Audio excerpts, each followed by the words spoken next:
ഇന്നിവിടെ കാണിക്കുന്ന ലാൻഡനാസൊക്കെ കുറ്റിച്ചെടി പോലെ വളരുന്ന ടൈപ്പാണ്.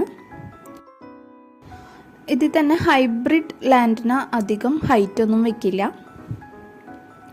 ഈ ചെടിക്ക് നല്ല സൺലൈറ്റ് ആവശ്യമുണ്ട്.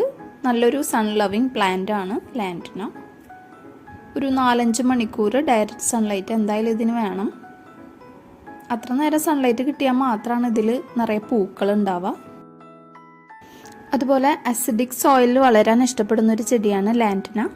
അതുകൊണ്ട് മണ്ണിൻ്റെ അമ്ലത്വം നിലനിർത്താനായിട്ട് ഇടയ്ക്കൊക്കെ നാരങ്ങയുടെ ഓറഞ്ചിൻ്റെ ഒക്കെ തൊലി ഇട്ട് കൊടുക്കാം. അല്ലെങ്കിൽ ഇതിട്ട് വെച്ച വെള്ളം ഡൈല്യൂട്ട് ചെയ്തിട്ട് ഒഴിച്ചു കൊടുക്കുക ചെയ്യാം. നല്ല നീർവാർച്ചുള്ള വെള്ളം നല്ലപോലെ വാർന്നു പോകുന്ന മണ്ണിൽ വേണം ഇത് നടാനായിട്ട്. ചാണകപ്പൊടി, എല്ലുപൊടി, മണ്ണ്, മണൽ ഇതൊക്കെ എടുത്ത് നമുക്ക് ഇത് നടാനായിട്ടുള്ള പോട്ടി മിക്സ് തയ്യാറാക്കാം.